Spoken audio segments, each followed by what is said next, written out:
अस्सलाम वालेकुम नाजरीन, तारीख की दुनिया में खुश आमदेद। मुझे डॉक्टर अली कहते हैं और आज की वीडियो इंतहाई दिलचस्प और मालूमात से भरपूर है। उम्मीद है आपको पसंद आएगी। पसंद आए तो लाइक और शेयर करें और इसके साथ ही हमारे चैनल को जरूर सब्सक्राइब कर लीजिएगा ताकि हमारी आने वाली वीडियोस सबसे पहले आप तक पहुंच सकें। नाज़रीन, एक मामूली घराने से उठकर इक़्तिदार के ऐवानों का सफर करने वाली अकलीम अख्तर रानी के रातों रात उरूज और इतने ही अचानक जवाल की अजीबोगरीब दास्तान आज की वीडियो में हम आपके साथ शेयर करने जा रहे हैं। नाज़रीन, जब शाह ईरान सरकारी दौरे पर पाकिस्तान आए हुए थे, जब उनकी वापसी का वक्त आया तो सदर याहिया अपने कमरे से नहीं निकल रहे थे। प्रोटोकॉल का बहुत संगीन मसला पैदा हो गया क्योंकि कोई उनके बेडरूम में दाखिल होने की जुर्रत नहीं कर रहा था। साबिक आईजी पुलिस सरदार मोहम्मद चौधरी ने अपनी आप बीती जहान हैरत में लिखा है कि आखिर सदर के मिलिट्री सेक्रेटरी जनरल इसहाक ने अकलीम अख्तर रानी से कहा कि वो अंदर जाए और सदर को बाहर लाए। वो कमरे में दाखिल हुई तो मुल्क की एक मशहूर तरीन गुलकारा को सदर के साथ रंग रलियां मनाते हुए पाया। खुद रानी को इस मंजर से बड़ी कराहत महसूस हुई। उसने कपड़े पहनने में सदर की मदद की और बड़ी मुश्किल से उसे बाहर लेकर आई। दिलचस्प बात यह है कि जहान हैरत के अंग्रेजी रूप में तो चौधरी साहब ने इस रंग रली की थोड़ी वजाहत भी की है, लेकिन उर्दू में गोल मोल कर गए। खैर, जो बात उन्होंने छुपाई हम क्यों जाहिर करें। दूसरी बात यह कि उन्होंने मशहूर तरीन गुलकारा का नाम लिखने से गुरेज किया है, लेकिन इसी कहानी में आप आगे चलकर देखेंगे तो शायद आपको ये मुअम्मा हल होता हुआ महसूस हो जाएगा। नाज़रीन, ये अकलीम अख्तर रानी कौन थी और उन्हें पाकिस्तान की ताकतवर तरीन खवातीन में से एक क्यों कहा जाता है। हालांकि ना तो वो सियासतदान थी, ना किसी नवाबी या जागीरदार नवाबजादे से ताल्लुक था और ना ही उनका वास्ता अदब या शोबिस से था। इस अजीबो गरीब किरदार का असल नाम तो अकलीम अख्तर रानी था, लेकिन वो मुल्क के गोशे गोशे में जनरल रानी के नाम से मशहूर हुई। एक जमाने में उनके मुकाम और मर्तबे का अंदाजा इस बात से लगाया जा सकता है कि 17 दिसंबर 1971 को जब पाकिस्तानी फौज ने भारत के सामने हथियार डाले तो इसके चंद दिन बाद जनरल रानी को गुजरात में उन्हीं के घर में नजरबंद करके बाहर पुलिस का पहरा लगा दिया गया और साथ ही उनका फोन काट दिया गया। नजरबंदी के हुक्म में उन्हें तनबीह की गई कि वो ऐसा कोई बयान नहीं देंगी जो पाकिस्तान की सालमियत और दिफा के मुनाफी हो। इस मौके पर अखबारों में जो सुर्खियां लगी वो भी एक नजर जरा देख लीजिए। रानी जो कभी पाकिस्तान की मलिका थी, अपने घर में बंद कर दी गई, ये सुर्खी नवाए वक्त ने लगाई थी। रानी जिसने मुजरमों को माफी दिलवाई और ताजरों को लाइसेंस दिलवाए, एक औरत जिसके पास कोई सियासी या फौजी ओहदा नहीं, उसका हुक्म मुल्क के सदर पर कैसे चलता था। उन्हीं अखबारों में से एक अखबार ने कहा कि इसे पाकिस्तान की मलिका क्यों कहते थे, वो मुजरमों को माफी कैसे दिलवाती थी और सबसे बढ़कर वो मुल्क की सालमियत और दिफा के लिए इतनी खतरनाक कैसे समझी गयी कि उन पर पहरा बिठा दिया जाए। इस सवाल का जवाब हासिल करने के लिए मुल्क की गुंजलिक तारीख की चंद गर्द आलूद राहदारियों में झांकना पड़ेगा। नाज़रीन, अकलीम अख्तर 1931 में गुजरात के एक छोटे से जमींदार के घर में पैदा हुई। कुछ अरसा तो वो स्कूल जाती रही मगर मैट्रिक नहीं कर सकी। कम उम्री में ही उनकी शादी एक पुलिस ऑफिसर से कर दी गई। ये शादी कई साल चली और इस दौरान ऊपर तले उनके 6 बच्चे पैदा हुए। हालात तो यहाँ बिल्कुल उसी जमाने के रवाज और मामूल के मुताबिक चलते रहे। इस कहानी में यकलख्त एक ऐसा मोड़ आया जिसने कहानी ही बदल दी। हवा को वो तारीख साज झोंका 60 की दहाई के अवाइल का जिक्र है कि अकलीम अख्तर अपने खामद के साथ मरी की मशहूर माल रोड पर चहलकदमी कर रही थी। खातून ने वक्त के आम दस्तूर के मुताबिक बुर्का ओढ़ रखा था। उस दौरान अचानक ठंडी हवा का झोंका आया। मालूम नहीं आपने अजीम जापानी फिल्मसाज अकीरा कुरोसावा की फिल्में देखी हैं या नहीं। उनमें जब भी कोई ड्रामाई या जज्बाती वाकया रूनुमा होने लगता है तो इससे पहले तेज हवाएं चलना शुरू हो जाती हैं, लेकिन उस दिन मरी की माल रोड पर हवा चली वो महज फनी हवाले से अहम नहीं थी, बल्कि खुद कहानी का किरदार बन गया। उस झोंके ने वो लावा भड़काया जिसने आने वाले बरसों में बहुत सौ के किरदार और करियर को खाकस्तर कर डाला। अकलीम अख्तर ने सन 2002 में न्यूज लाइन की आयशा नासिर को एक इंटरव्यू में बताया था कि झोंके का लम्स अपने चेहरे पर महसूस करने के लिए उन्होंने एक लम्हे को नकाब उठा दिया। रवायती थानेदार खामद को अपने 6 बच्चों की मां का चेहरा मॉल रोड पर लोगों के दरमियान यूं और यहाँ होना पसंद नहीं आया और उन्होंने बीवी को डांट पिला दी, बल्कि अपनी पुलिस की छड़ी से उसे टोहका भी दिया। अकलीम अख्तर कहती हैं कि बस यही वो लम्हा था जिससे उसके अंदर बगावत का शोला भड़क उठा। खावंद की डांट डपट में उसे इतनी तजलील महसूस हुई कि उसने वहीं पर अपना बुर्का नोच कर मॉल रोड पर फेंक दिया। वो कहती है कि मुझे लगा कि अब बहुत हो गई। मेरे अंदर कई महीनों से गुस्से और महरूमी के जज्बात पल रहे थे। उस दिन सब कुछ बाहर आ गया।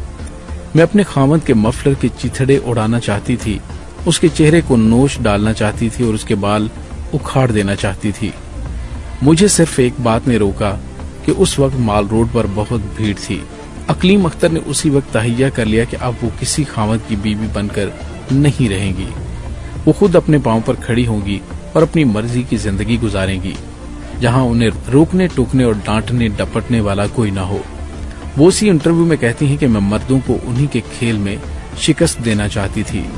मेरा खावंद पुलिस में था, इसलिए मैंने बहुत से ताकतवर मर्दों को देखा था और मुझे एहसास हुआ कि तमाम ताकतवर मर्दों को अपनी भड़ास निकालने की जरूरत महसूस होती है और ये भड़ास किसी बिस्तर के साथी की सूरत में निकल सकती है। मर्द का ओहदा चाहे जितना ही बड़ा होगा, उसकी ये जरूरत उतनी ही शदीद होगी। अकलीम अख्तर ने मर्दों की यही जरूरत पूरी करने के लिए एक एजेंसी खोल ली, जिसमें कई खूबरू लड़कियां उनके लिए काम करने लगीं, जिनमें फिल्मों की बाज नाकाम अदाकाराएं भी शामिल थीं।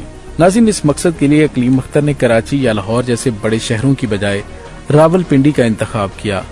शायद उसकी वजह ये रही हो कि उन दो शहरों में नेपियर रोड और हीरा मंडी की शक्ल में पहले ही मुकाबला बहुत सख्त था। इसी दौरान किसी तरह से जनरल याहिया और अकलीम अख्तर के सितारे टकरा गए। ये मुलाकात कहाँ हुई, किन हालात में हुई, इस बारे में मुख्तलिफ किस्म की कहानियां हैं। खुद अकलीम अख्तर कहती हैं कि यह मुलाकात नाव नोश की एक महफिल में हुई। जनरल याहिया खान बताते हैं कि मैं जनरल रानी को बचपन से जानता हूँ, जब मेरे वालिद की गुजरात में पोस्टिंग थी। सरदार चौधरी ने लिखा है कि ये दोनों पहली बार सियालकोट में मिले, जहां जनरल रानी सीएमएच में जेर इलाज थी। मुलाकात चाहे जहां भी हुई हो और जिन हालात में हुई हो, बहरहाल कुछ ऐसा ही वाकया हुआ जैसे रूई को चिंगारी दिखा दी गई हो।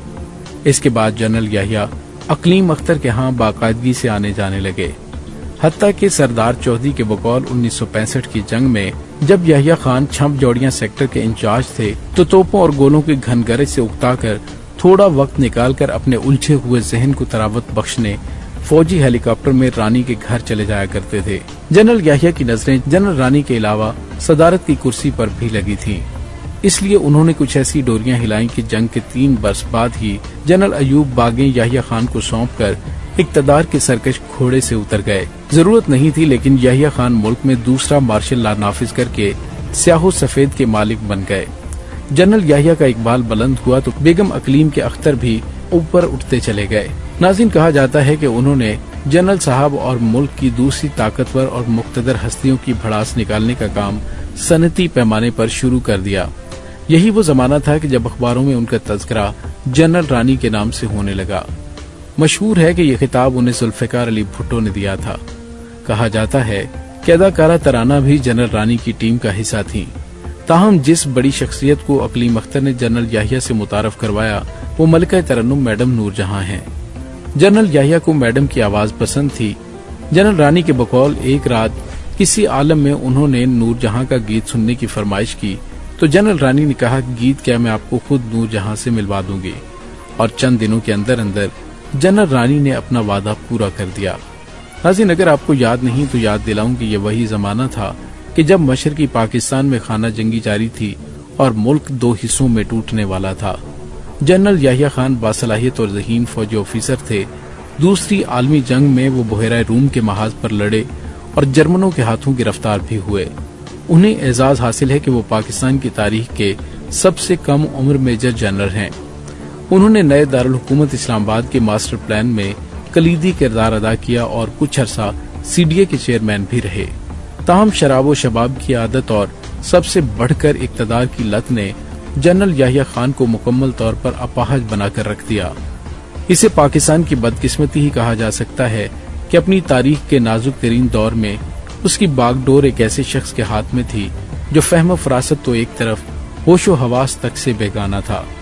साबिक आईजी पंजाब राव रशीद ने अपनी किताब में जो मैंने देखा में लिखा है कि जब मशरकी पाकिस्तान में खाना जंगी उरूज पर थी, इसी दौरान याहिया खान पेशावर में सरकारी खर्च पर तैयार शुदा अपने बंगले का इफ्तिताह कर रहे थे। जाहिर है कि उस तकरीब में जनरल रानी भी शरीक थीं। आगे का हाल राव साहब ही की जुबानी सुनिए। वो कहते हैं कि स्विमिंग पूल के सामने रात के 1-2 बजे तक शराब वगैरह चलती रही। बड़ा शोर शराबा रहा। सुर्ख लाइटें लगी हुई थीं। वहाँ पेशावर का एक जर्मन था और उसकी बीवी बड़ी खूबसूरत थी और उससे मुतल्लिक मशहूर था कि CIA की एजेंट है। वो बिकनी पहनकर सबके साथ नहा रही थी। खेल ये था कि इस मोहतरमा को जनरल साहब उठा कर स्विमिंग पूल में फेंकते थे और वो फिर बाहर निकलती थी। कहकहे लगते थे। और ये नाज़रीन उस वक्त का हाल है कि जब ईस्ट पाकिस्तान में हमारे बेशुमार फौजी शहीद हो रहे थे और ईस्ट पाकिस्तान के आखिरी दिन थे। क्योंकि ये किस्सा चौधरी साहब के घर के सामने हो रहा था, वो कहते हैं कि मैं देख रहा था और सोचता रहा कि अगर यही हाल है तो फिर मुल्क का खुदा ही हाफिज है। नाज़रीन, उम्मीद है आपको हमारी आज की वीडियो पसंद आई होगी। कमेंट सेक्शन में अपने ख्यालात का इजहार जरूर कीजिएगा। डॉक्टर अली को इजाजत दीजिए। अल्लाह वारिस।